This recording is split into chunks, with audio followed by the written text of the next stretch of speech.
everyday witches emerge from the shadows of secrecy. Broom closets are flinging open and witches are taking flight. Whether you are hiding in your cozy closet or flying with pride, stay for a spell as Witchcasting with Theodora Pendragon and her guests share magical moments, stir the cauldron, and debunk misinformation and misconceptions about paganism, witches, and our wonderful world of magic.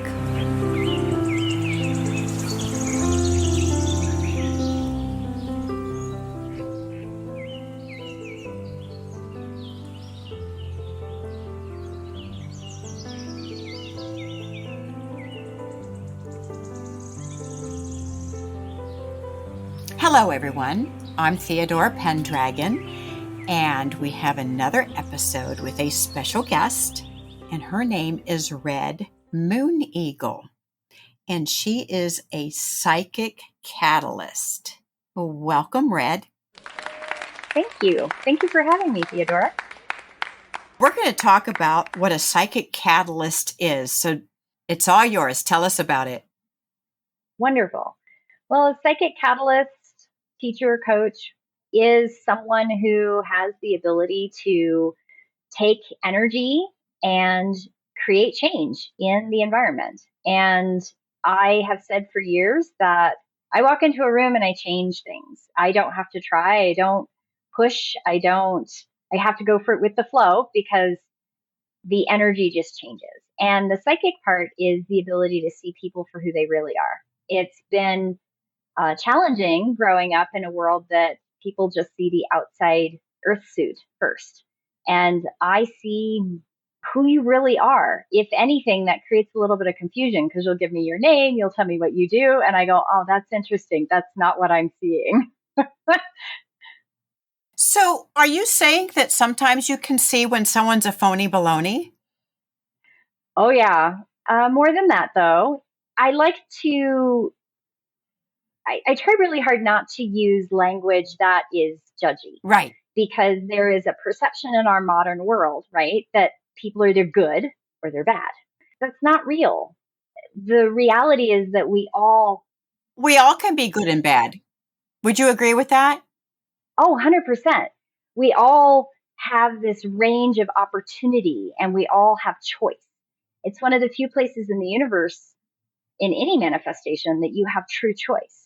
So if you choose to have an opportunity to make a good choice or a bad choice, I have a genuine belief that people will choose good. Now, intellectually, I understand that that's not what happens.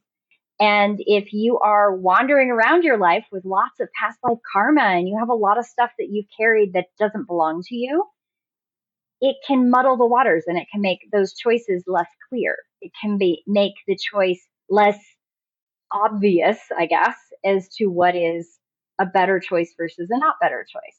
So when I meet people for the first time, I see who they really are. Who is the real entity? And there is a moment when I first meet people that it's so crystal clear.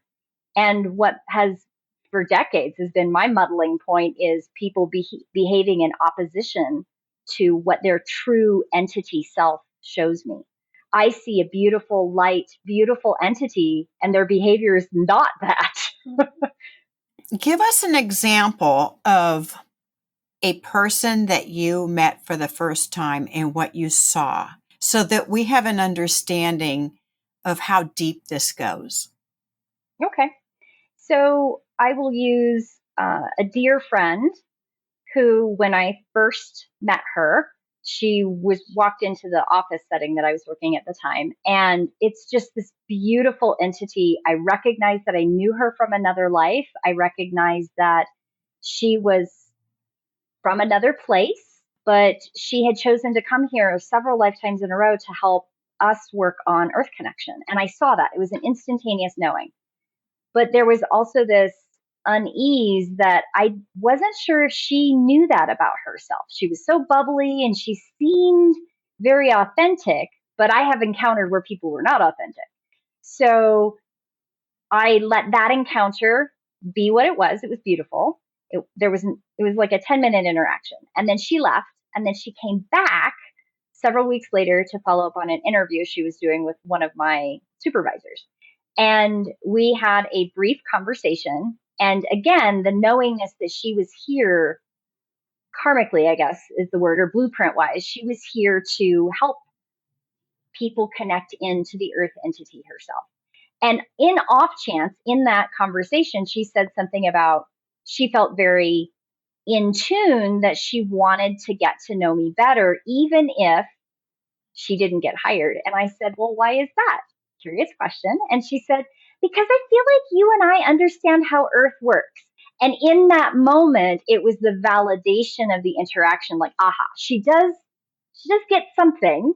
So I know that it's safe to follow up and converse with her and share more information. And it was beautiful. It was a wonderful interaction. She's become a lifelong friend.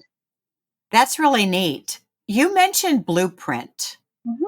Explain what you mean by blueprint. So it's a term I started using probably about 10 years ago-ish, maybe a little less, about 7 years ago. And the term refers to the reality that you as an entity, when you're on whatever you want to call the other side, we'll use that term, other side, you decide what you want to work on when you're here. Are you here to unwind karma so that you can fulfill your true purpose? Are you someone who's come from other parts of the universe and you had to borrow a little bit of karma to just figure out how to meet suit it?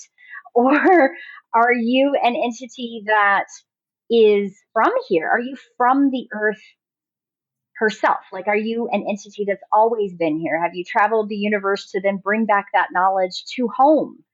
Are you from, people can be, what I like to say is people are walking around in the earth suit, but the entity itself may or may not be from here. And people talk about them in a variety of terms. Like, I started hearing about 10, 12 years ago, star seeds, rainbow children, indigo children. I started hearing those terms and I thought, oh, so people are picking up, there are entities from other places. Good to know. People are catching up. Awesome. But my whole life I have been very much aware that you choose a lot more in the framework of your life than you think. There is a lot of choice. You choose your vibrational ascendancy. You choose your life themes. You choose contracts you're going to have with other entities in other earth suits. You're going to choose, maybe you choose to have 3 separate lives in one life. For example, you live your life in one little cubicle here, and then you move to India and you live 30 years there. And the third section of your life is maybe in Ohio, of all places. Like, you could choose a lot more than you think. You give yourself a really good framework and you pick your team. You pick your guides. You pick your entities that are going to help you with it. You have so much that you spent in creating the opportunities of this life.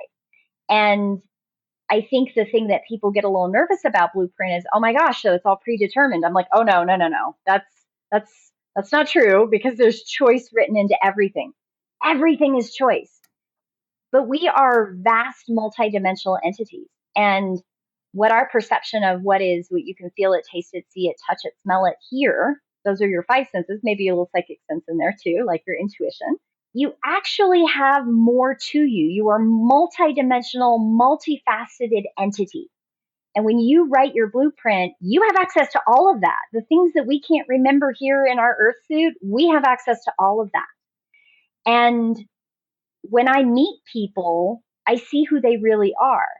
And when I talk about the blueprint, I talk about that in relation to helping people, instead of thinking that life happens at them.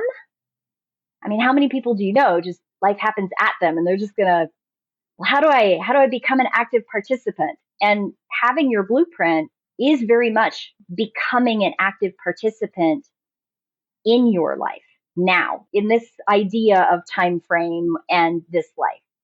And it brings a lot of peace to people to understand that there is more to it than, well, why did I pick my mom and dad? Is that just karma?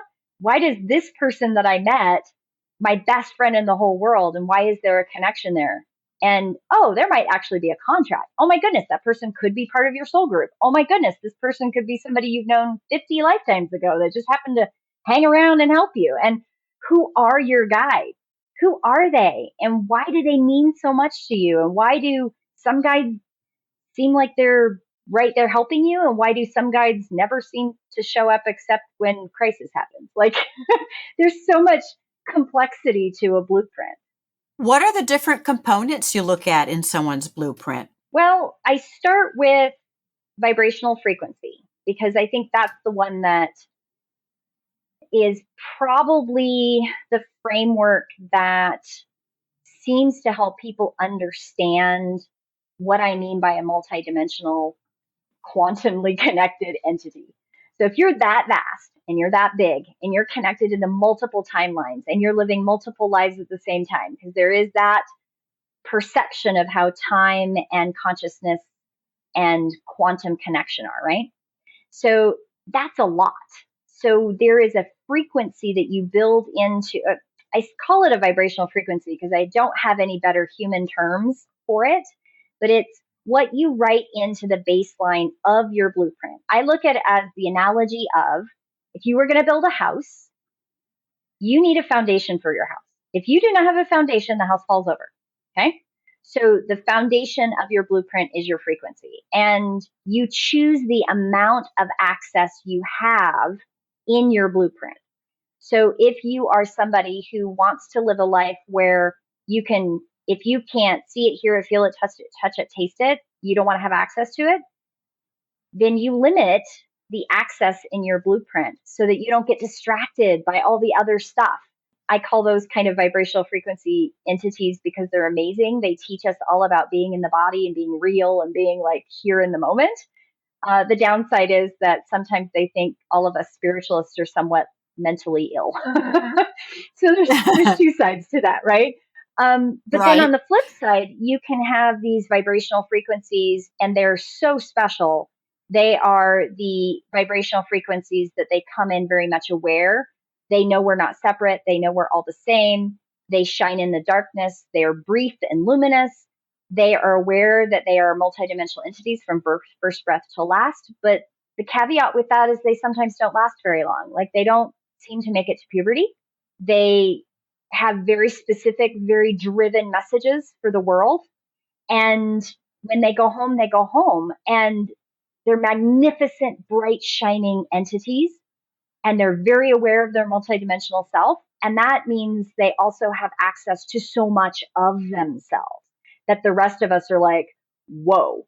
I've never had a guide. I've never had a message that tells me exactly why they don't seem to make it to puberty, but I've kind of extrapolated that it could have something to do with how hormones develop in the body and kind of limit things, because you kind of have that hormonal period between like 11, 12 years old and 25, 26 where things kind of go sideways sometimes. How can finding out your blueprint change your life? What I have found in feedback from clients is that it helps them have an overarching framework, both from where they've come from. So vibrational frequency, they understand, oh, that's why some of the spiritual stuff is important. And this is why some of these things are not important. This is why I feel like I know things in other areas that other people don't seem to. Like there's a framework for the past, but there's also a framework for moving forward. You have an idea of, for example, life themes. Like your life theme's not your job, but maybe your life theme is the bumper in the road that you're driving down in your life. Say that you have a carer life theme, but you have no intention of being a nurse or a doctor, but you do end up like volunteering all the time for cleaning up the earth. You know, you care. It can also, carer life themes also really want to make sure that the people around them know that they are sincere. So when they offer something, that it's received. It's not just an offhanded note. So having an understanding of your blueprint gives you a lot more awareness of how to communicate with other people from your higher self, who you are as an entity and what you chose to come here to do. And I think the other piece is most of my clients are light workers. They are healers, they're doctors, they're therapists, they're energy healers, they're astrologers. I mean, I'm a certified astrologist. I got it certified way back when I was 16, like before astro.com came about, like long time ago. There's a framework with having a blueprint when you are a light worker. I'll use that term in quotation marks, that so many light workers feel like they have to help everybody. That burns you out, the candle at both ends. It's not workable. It's not sustainable. So having your blueprint as a light worker, as most of my clients are, helps them frame their purpose with more intention, with more direction, with feeling like, oh, I actually don't have to help everybody. I can help people with my specialness, my special gift. And, years and years and years ago when I was trying to figure out, like, I know how I used to do just psychic readings. Like, you could call up, do a 15-minute like psychic reading. I did tarot readings. I've done astrology. I've done all kinds of stuff. And one of the things that I found is when people were looking for direction, they wanted to know more. They wanted to know why they chose that. Why did I choose that option? Why did this come up and why did I choose that? Having their blueprint help them understand where their higher self, where all of their multiplicity of complexity is influencing that blueprint and that choice. So it's not as random as they think it is. Again, life's not happening at them. All of a sudden they're like, oh, wait a minute. I have the opportunity to know this, and I have the opportunity to connect in with my true vibrational blueprinty stuff that I wanted to have access to. And it bypasses the meat suit, the earth suit. It bypasses the physicality to who they are as a multidimensional entity. If somebody is working on a lot of karma, maybe they need to unwind that karma before they can start really doing their true work.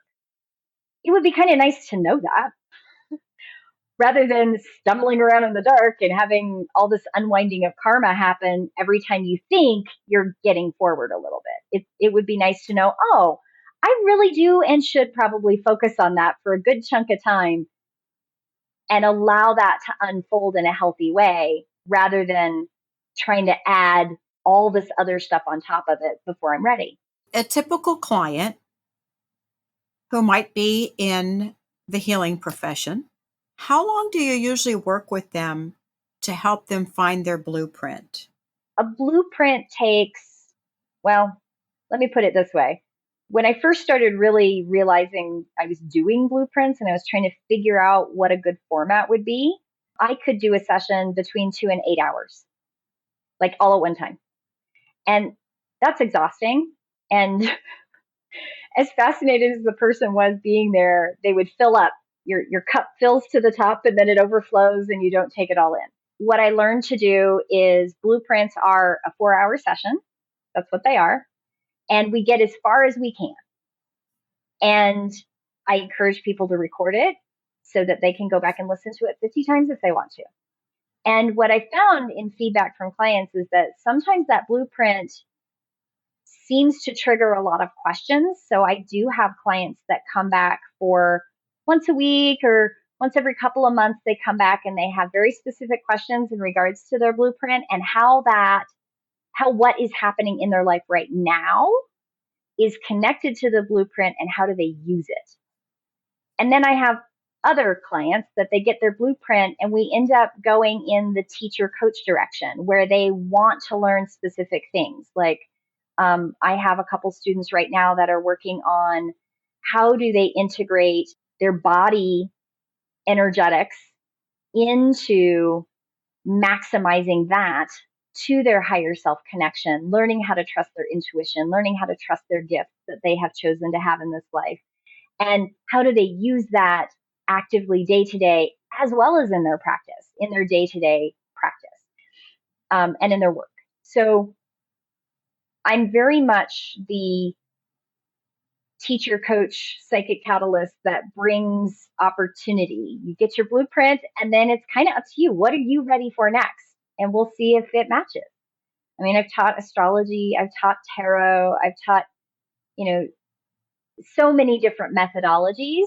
that I wish I could say there was a typical client, but so each person is such an individual that the universe has been very beautiful and kind in this world with all these beautiful entities that are waking up and really wanting to do the work and help each other. It's been amazing to have every client brings me a new piece of joy that I can share another new piece of information that they need. They need it. It's for them to then turn around and share. Are these sessions done in person or remotely? In person or remotely. Yes, I do both.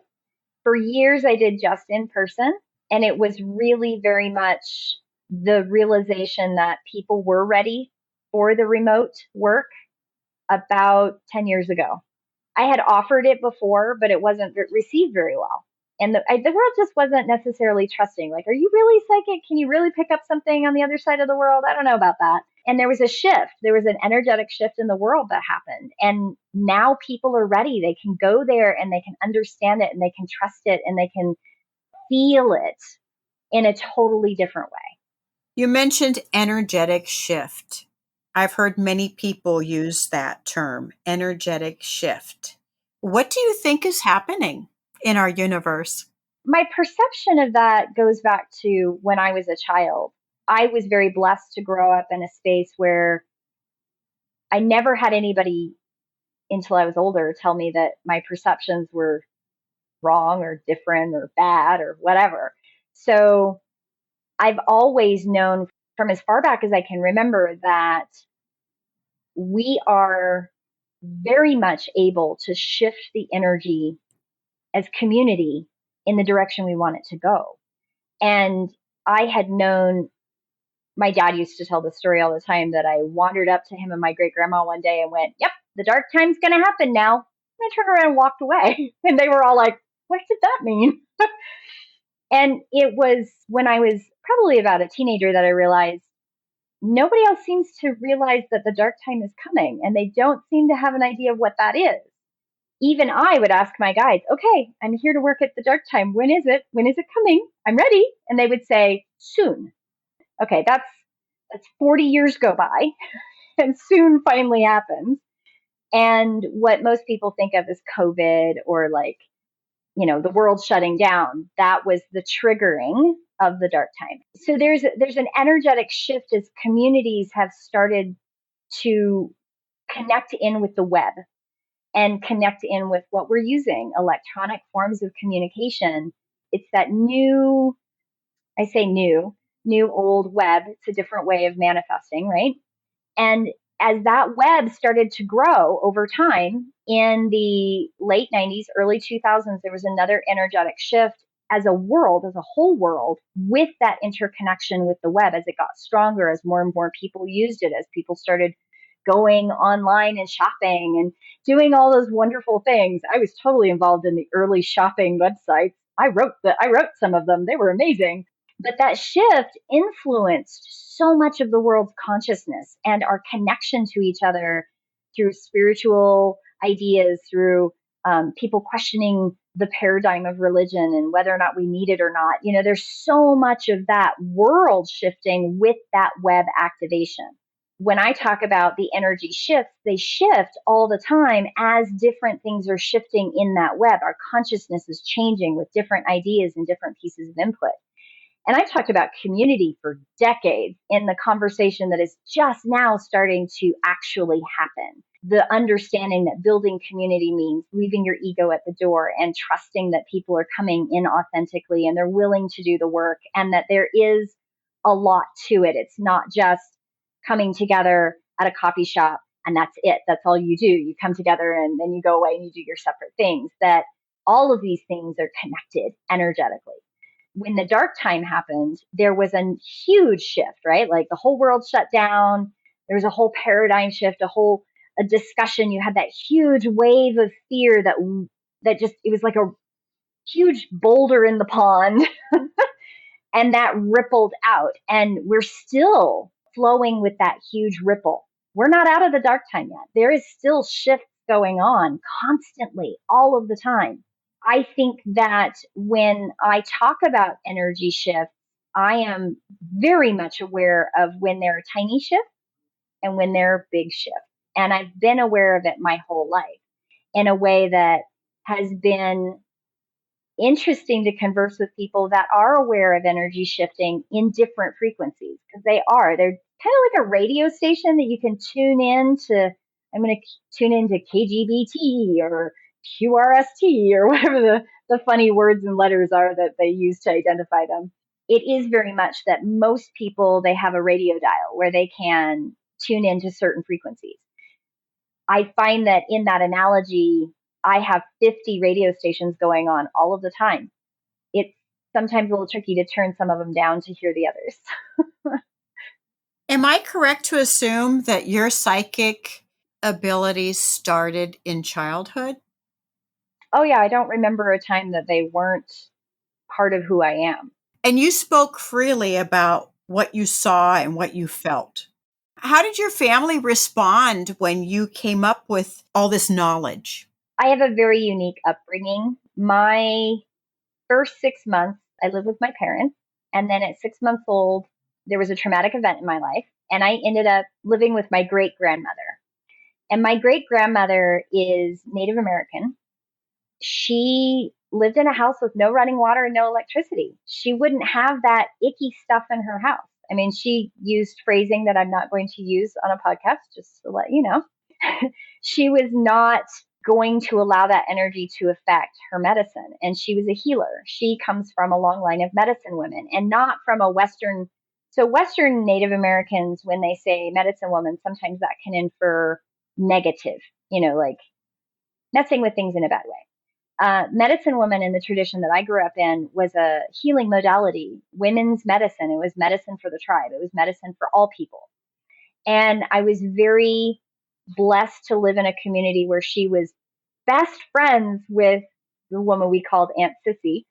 She lived in the African American village about a mile from our house the other direction. And a half a mile north of us was this little southern town village that we lived near. But because she was the Indian healer of the area, nobody would live near us because neither community wanted to admit that they were associated with this Indian medicine woman.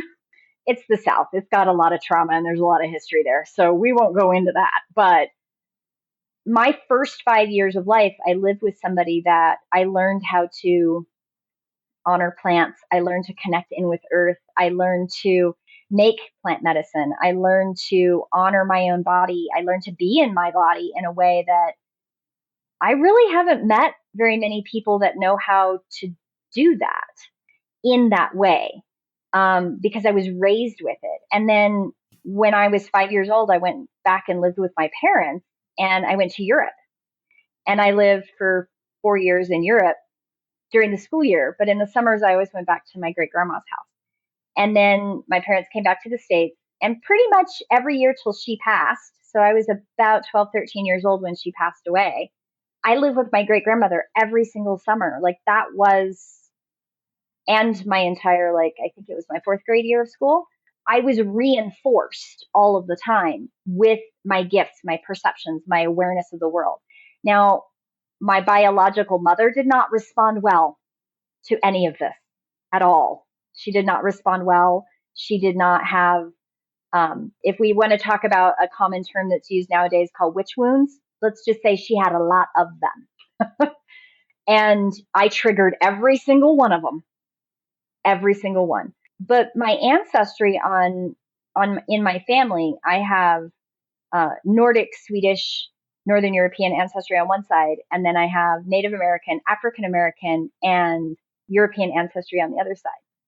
Ancestry wise, and then the reinforcement with my great grandmother, I have these deep connections that were reinforced in a beautiful way and in a unique way that a lot of people didn't get or don't get. And I know that I'm uniquely blessed in that way. So there was never, other than my biological mother, there wasn't ever anybody to say, this is crazy and where are you getting that from? That's a nice foundation. It's unique. It's unique for sure. And I am very aware that I'm blessed to have had that. I know that. If somebody wants to reach out to you and find out about their blueprint, how can they find you? I'm pretty easy to find, actually. elementalhealingmt.com. So elementalhealingmt, the initials for Montana.com. It's a really easy website to find. I also have a YouTube channel that I do daily devotions Monday through Friday. I just switched to live, so I do them live, Mountain Time, between 5 a.m. and 7 a.m. And then I also have Instagram, which is elemental_healing_MT. I try to keep everything succinct. Daily devotions is daily devotions with Red MoonEagle. That's how it comes up on YouTube. So I'll put all those links in the episode notes. As usual, I'll do that. Yeah. Is there anything else you'd like to share? Whether it's about a blueprint or anything else? Well, I would like to add that the one new thing that I have been so excited to share with people is, in my whole life, one of the unique things that I've struggled with is I'm very aware of my body because of the way I was raised. But teaching that, I get to a certain point with people and there's this hiccup and I have to send them somewhere. In the last year, I discovered Body of Nine. When I discovered Body of Nine, it was the aha. This is what I learned as a child. Somehow my great grandmother knew this ancient knowing in a way that she could teach me. But now Body of Nine is in a digestible form for the modern person. So what I tell people is that if you are able to go through the Body of Nine identification, and if you know what your activation, or what they call natural number, if you know what that is before getting your blueprint, it so much helps. It helps so much for the blueprint to anchor through your physical earth suit. Because one of the things that blueprints have is, okay, that's higher consciousness. That's you setting the form, but it still has to come through the earth suit. You still have to experience things.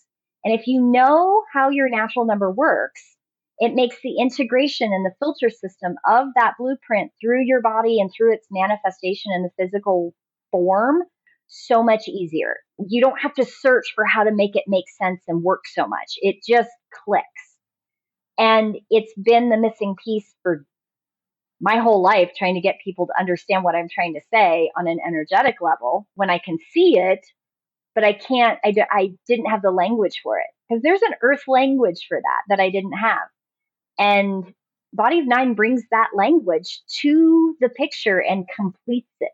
It's like, oh, all of a sudden I have the complete picture. It's amazing. What you're saying with Body of Nine is that we each have our own number, 1 through 9. Yeah.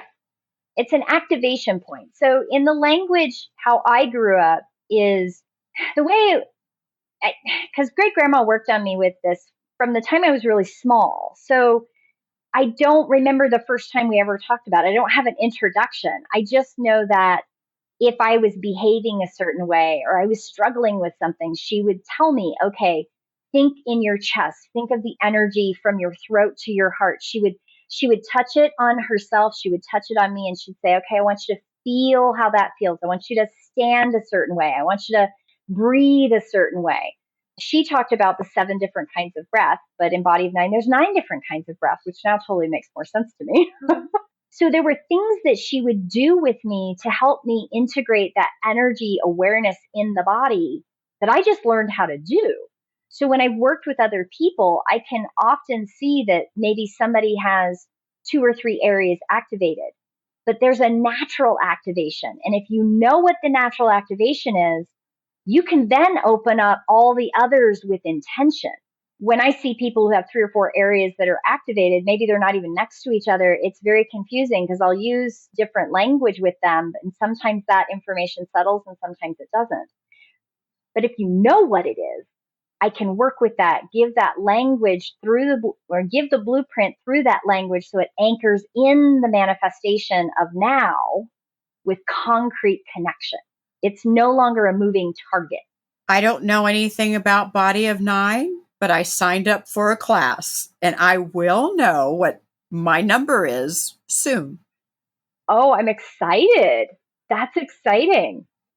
I'm excited. I love the language. It is, for me, who has studied, I've studied astrology and I've done tarot and oracle and I've done, I went off in the left field of Wicca.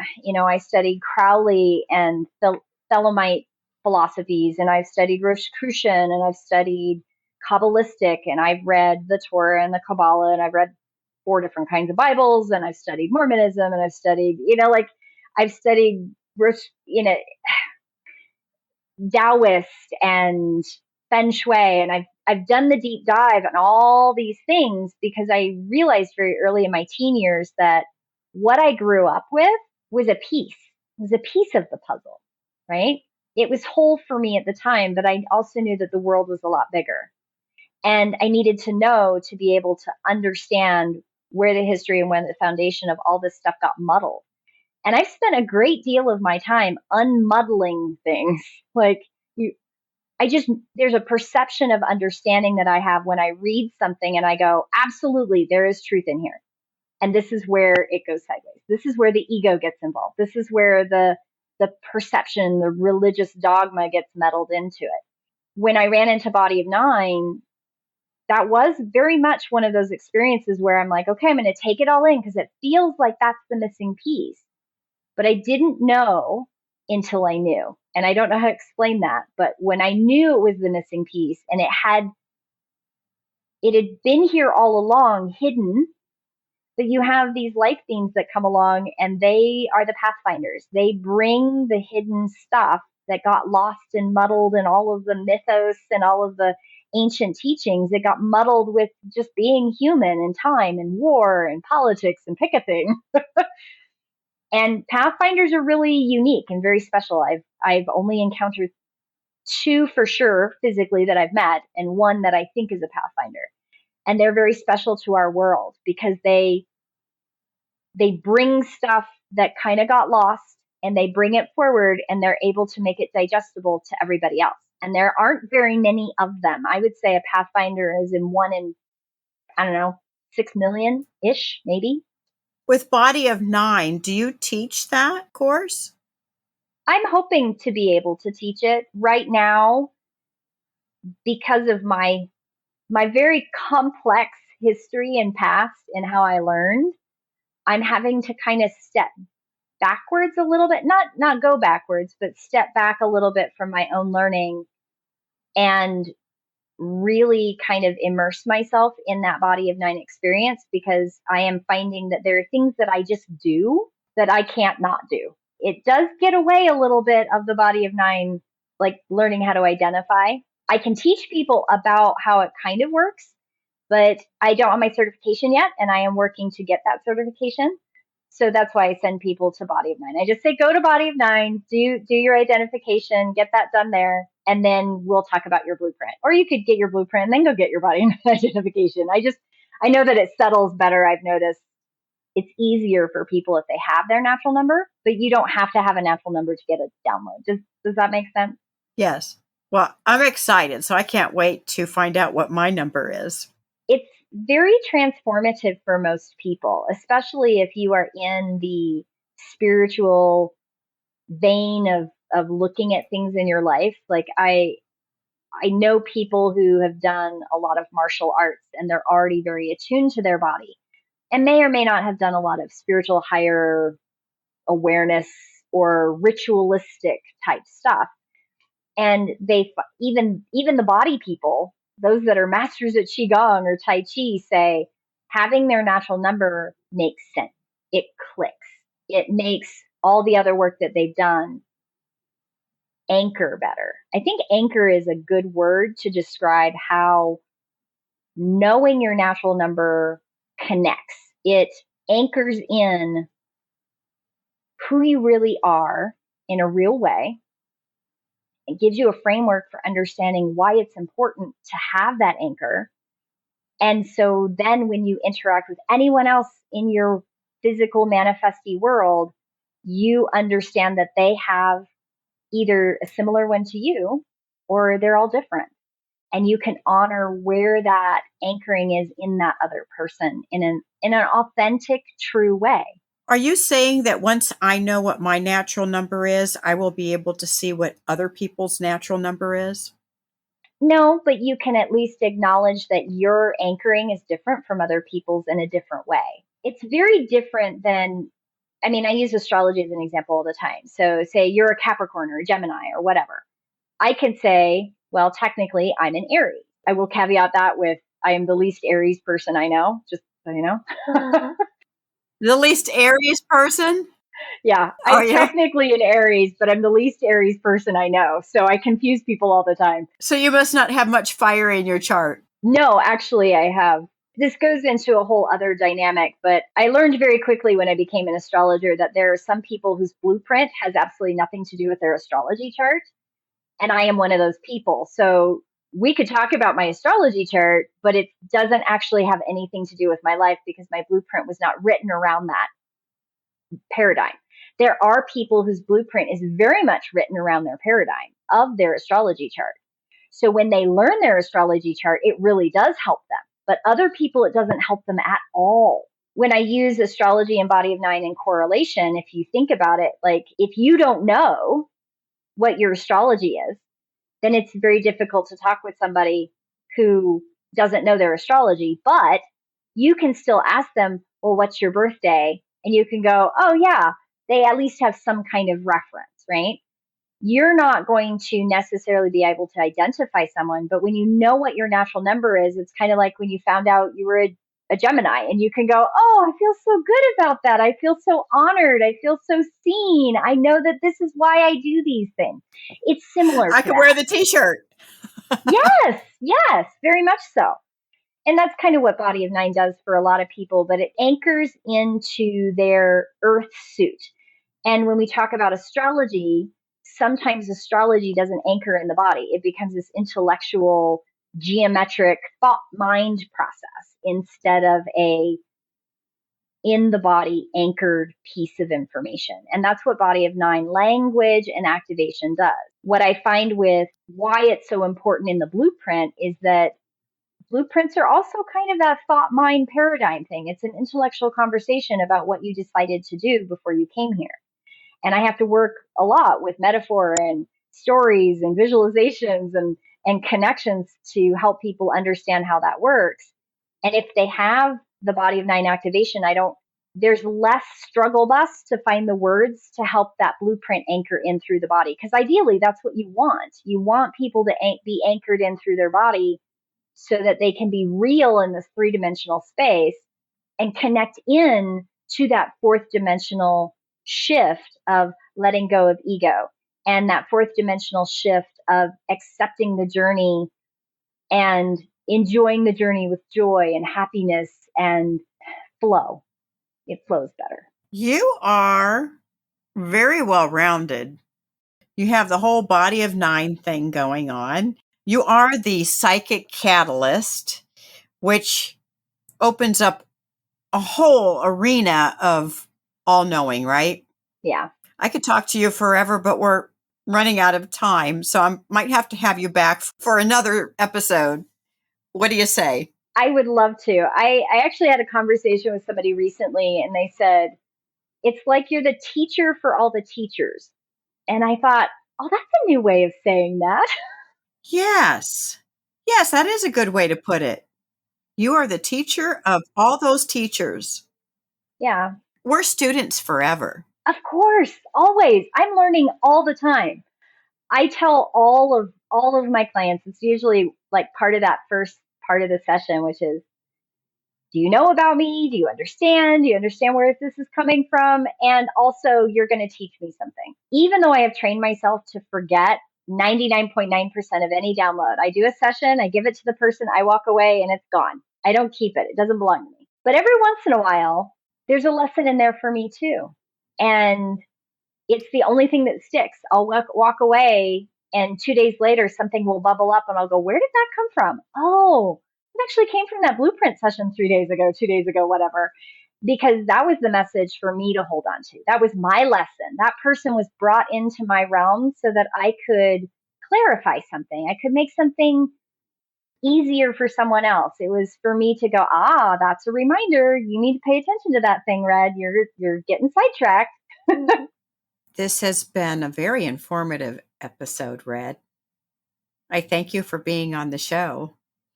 And would you like to come back sometime and we can talk about a few things? I would love to come back. I would love to come back. Well, thank you. I really enjoyed myself. This was amazing, and you're great. And I love that you're doing this work. You're doing this work to share and get all these healers, and you're getting all these people who have been doing the hard work to shift the mindset of the world in a direction of connection, community, authenticity, and helping those that are here to help connect with each other so that the world knows we're here. That's important. It is very important. And thank you. Okay, that was my special guest, Red MoonEagle, and stay tuned because I have a feeling she's coming back.